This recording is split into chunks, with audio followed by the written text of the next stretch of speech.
Hello friends, welcome to homemade recipe with Vaishali. आज आपण उन्हाळ्यासाठी थंडगार रेसिपी पाहणार आहे. तर अर्धा कप दुधामध्ये मी 1 टेबलस्पून कस्टर्ड पावडर घेतलेली आहे. इथे मी व्हॅनिला फ्लेवरची कस्टर्ड पावडर घेतली आहे. त्यानंतर 1 पाऊच मी मिल्क पावडरचं घेतलेलं आहे आणि 2 टेबलस्पून ह्याच्यामध्ये आपण साखर ॲड करून घ्यायची आहे आणि 1 टेबलस्पून ह्याच्यामध्ये मी क्रीम घेतलेली आहे. हे छान सगळं मिश्रण आपण मिक्स करून घेतल्यानंतर गॅसवर कढई ठेवायची आहे. गॅसची फ्लेम आपण स्लो ठेवायची. स्लो फ्लेमवरती आपल्याला हे सगळं जे मिक्सर आहे ना, ते छान असं शिजवून घ्यायचं आहे. तर 7-8 मिनिटानंतर तुम्ही पाहिलं ना, तर आपलं हे मिश्रण छान असं घट्ट व्हायला लागतं आणि एकदम परफेक्ट आपली जी कन्सिस्टन्सी आहे ती झालेली आहे. गॅस बंद करायचा आणि हे जे सगळं मिक्सर आहे ते थंड करून घ्यायचं आहे. थंड झाल्यावर तुम्ही पाहिलं तर छान घट्ट असं झालेलं आपल्याला हे मिक्सर. आणि हे सगळं जे मिश्रण आहे ते आपण मिक्सरमध्ये अर्ध्या मिनटासाठी फिरून घ्यायचं आहे. आणि तुम्हाला तुमच्या आवडीप्रमाणे याच्यामध्ये तुम्ही ड्रायफ्रूट्स ॲड करू शकता आणि मी इथे थोडंसं ड्रायफ्रूट्स ॲड केलेलं आहे आणि छान आपण हे जे आपलं कस्टर्ड आईस्क्रीम आहे ते सेट करून घ्यायचं आहे. तर मी इथे कमी क्वांटिटीमध्ये बनवलं आहे म्हणून छोट्याशा डब्यामध्ये मी सेट करून घेते.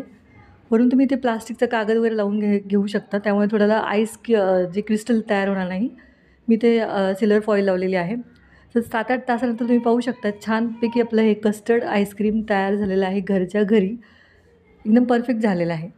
त्यानंतर आजची आपली दुसरी रेसिपी आहे मुलांना आवडणारी चॉकलेट पुडिंग. मी ते 1/4 कप दूध घेतलेलं आहे.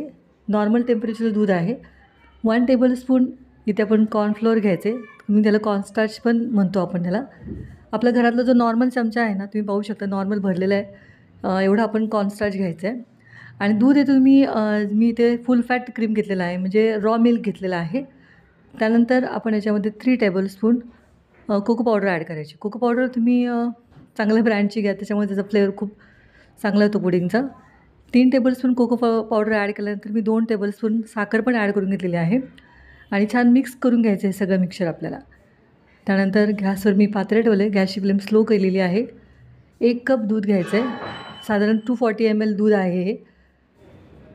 दुधाला उकळी आल्यानंतर आपण जे तयार करून ठेवलेलं मिश्रण आहे ते ॲड करून घ्यायचं आहे.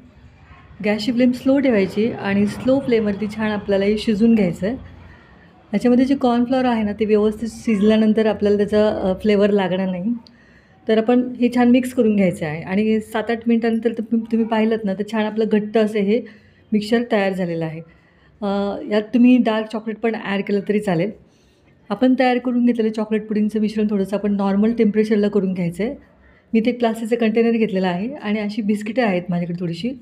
तुम्ही तुमच्या आवडीप्रमाणे चॉकलेट बिस्किट जे आवडत असेल ते तुम्ही ते घेऊ शकता.